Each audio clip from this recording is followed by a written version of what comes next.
जय Hind, welcome to air for coaching.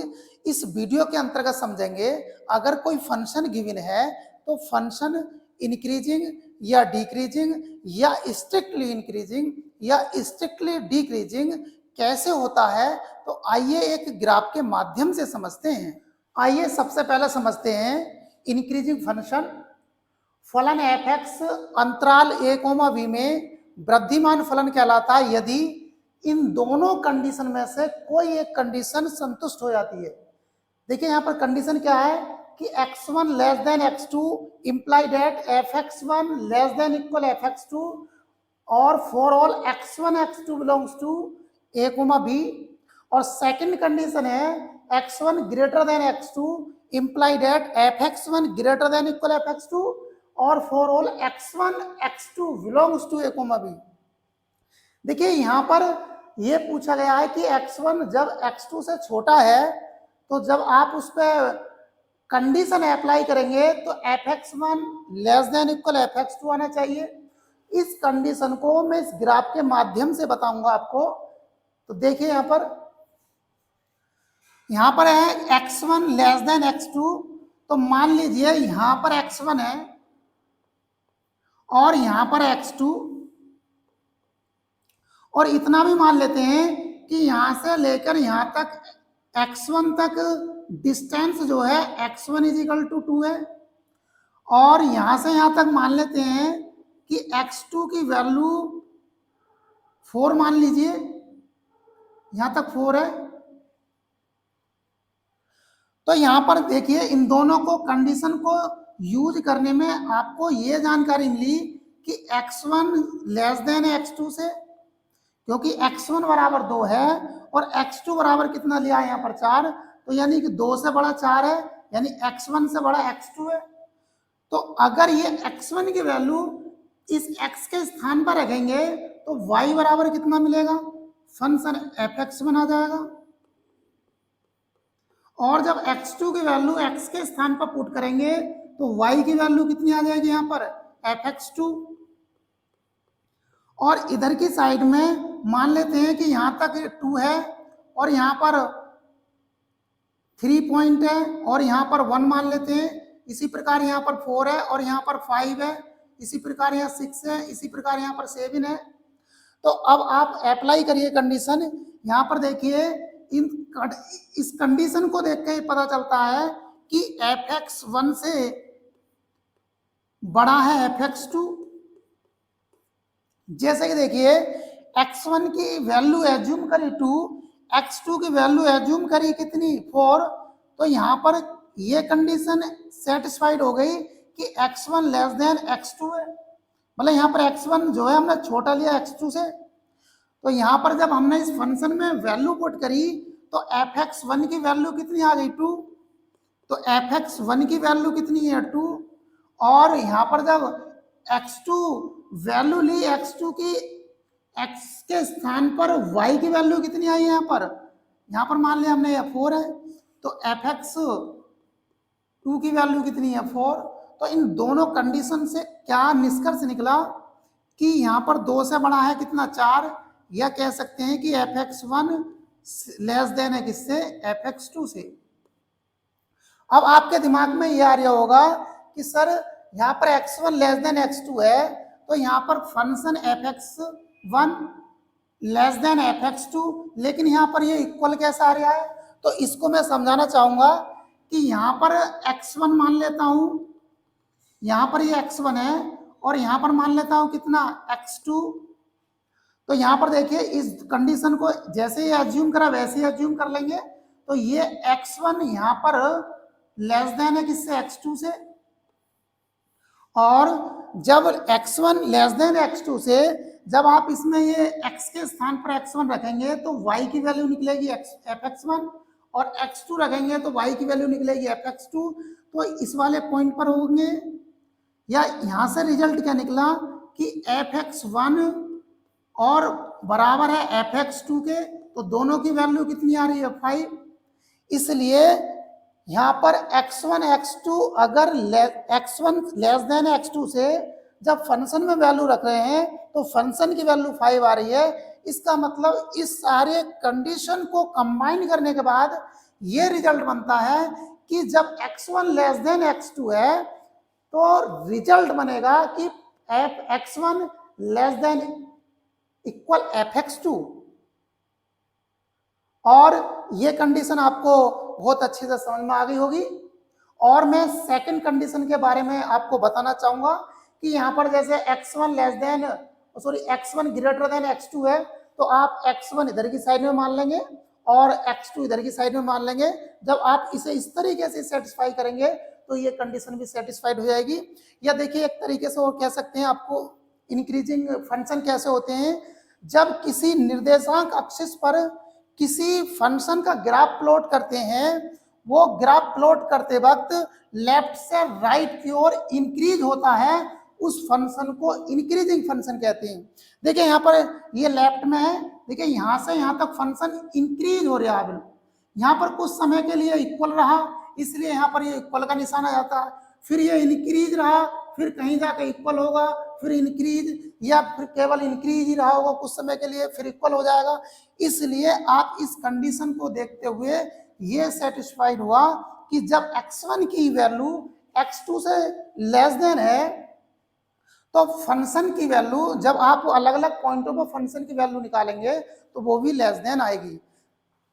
तो आपको ये कंडीशन अच्छे से समझ में आ गई होगी। आइए हिरासमान फलन समझते हैं। फलन f(x) अंतराल a, b में हिरासमान फलन कहलाता है यदि अगर दोनों कंडीशन में से कोई एक कंडीशन सेटिस्फाइड होती है। देखिए पहली कंडीशन क्या है कि x1 लेस देन x2 से, तो यहाँ पर implied at fx1 greater than equal fx2 for all x1 x2 belongs to a, b, यानी यहाँ पर क्लोज इंटरवल होना चाहिए। और दूसरी कंडीशन यह है कि x1 जब x2 से बड़ा है तो function fx1 less than equal fx2 आएगा for all x1 x2 belongs to close interval a, b। देखिए मैंने यहाँ पर डायग्राम बनाया है और पहले मैंने डायग्राम में बताया था कि अगर किसी फंक्शन को इंक्रीजिंग या डिक्रीजिंग आपको ऐसे ही पहचानना है किसी ग्राफ के माध्यम से, तो सबसे आसान तरीका यह है कि जब कोई फंक्शन लेफ्ट से राइट की ओर इंक्रीज होता है तो उस फंक्शन को इंक्रीजिंग फंक्शन, और जब कोई फंक्शन लेफ्ट से राइट में डिक्रीज होगा तो वह फंक्शन कहलाएगा डिक्रीजिंग फंक्शन। देखिए यहाँ पर भी ये ग्राफ जो है डिक्रीजिंग हो रहा है लेफ्ट से राइट की ओर, तो ये फंक्शन डिक्रीजिंग फंक्शन हुआ। अब आइए इन कंडीशन को अप्लाई करते हैं इस ग्राफ पे। तो देखिए यहाँ पर x1 लेस देन x2 से, तो मान लेता हूं यहां से यहां तक ये x1 है और यहां पर है x2, और ये x1 तक डिस्टेंस मान लेता हूं 3 और x2 तक डिस्टेंस मान लेते हैं 6। देखिए यहां पर x1 की जो वैल्यू है, x1 की वैल्यू जो है यहां पर है 3 और x2 की वैल्यू जो है यहां पर लिए मैंने 6। तो आप इस कंडीशन को यहां पर अप्लाई करेंगे तो यहां पर हो जाएगा कि x1 लेस देन है x2 से। देखिए, और यहां पर अगर फंक्शन में डिफाइन करना चाहेंगे, क्योंकि ये function y equal to fx है, जब x1 की वैल्यू आप फंक्शन में पुट करेंगे, मतलब x के स्थान पर पुट करेंगे, तो y की वैल्यू क्या आएगी fx1, तो ये fx1 हो गया। और जब x के स्थान पर x2 पुट करेंगे तो ये वैल्यू हो जाएगी कितनी fx2, या आप y के जो y कोऑर्डिनेट है इस पर भी आप पॉइंट रख सकते हैं। मान लीजिए यहाँ पर 2 है और यहाँ पर 3 है और यहाँ पर 4 ले लेते हैं, यहाँ पर 5 ले लेते हैं और ये 6 है, 7 है। तो अब आप कंडीशन अप्लाई करिए। यहाँ पर देखते हुए आप इस कंडीशन को क्या कहेंगे कि fx1 जो है fx2 से क्या है ग्रेटर है, क्योंकि fx1 की वैल्यू क्या आ रही है, जब x1 पुट करा है तो fx1 की वैल्यू क्या आई है, यानी कि 5। fx1 की वैल्यू है यहाँ पर 5 और जब x2 पुट किया है तो fx2 की वैल्यू कितनी आई है यहाँ पर 3। तो इन दोनों कंडीशन को देखते हुए आप ये कहेंगे कि fx1 बड़ा है किससे, fx2 से।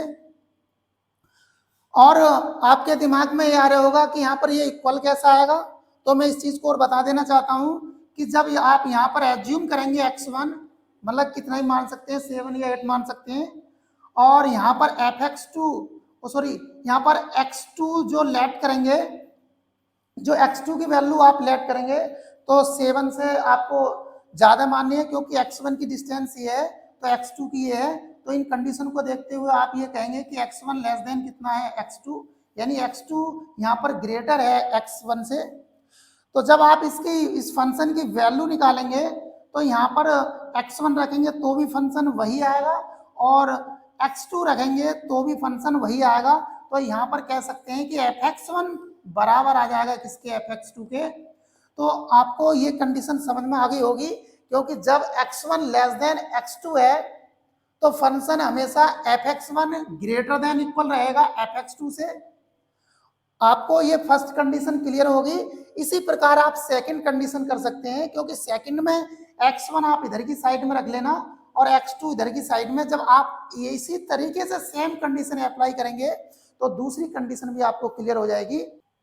आइए निरंतर वृद्धिमान फलन यानी स्ट्रिक्टली इंक्रीजिंग फंक्शन के बारे में समझते हैं। फलन fx अंतराल a, b ओपन इंटरवल रहना यहाँ पर में निरंतर वृद्धिमान फलन कहलाता है यदि, एक बात का ध्यान रखेंगे, पिछले फंक्शन में जब x1 और x2 की वैल्यू रखी थी तो दोनों फंक्शन इक्वल हो रहे थे वहां पर, इसलिए वहां पर क्लोज इंटरवल में इक्वल का निशान आता है, इसलिए वहां पर क्लोज इंटरवल लेना है। और इस फंक्शन में केवल निरंतर वृद्धिमान फलन है तो ये केवल फंक्शन बढ़ रहा है तो इसलिए यहाँ पर ओपन इंटरवल रहेंगे और बाकी देखिए मैं इसमें समझा दूंगा ग्राफ में। और यहाँ पर निरंतर वृद्धिमान फलन तब कहलाएगा जब इन दोनों कंडीशन में से एक कंडीशन संतुष्ट होगी।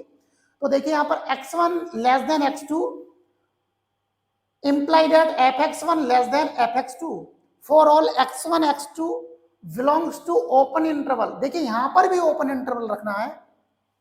और दूसरी कंडीशन ये है जब x1 ग्रेटर देन x2 से रहेगा तो इंप्लाई दैट fx1 भी ग्रेटर रहेगा fx2 से for all x1 x2 belongs to a, b open interval में।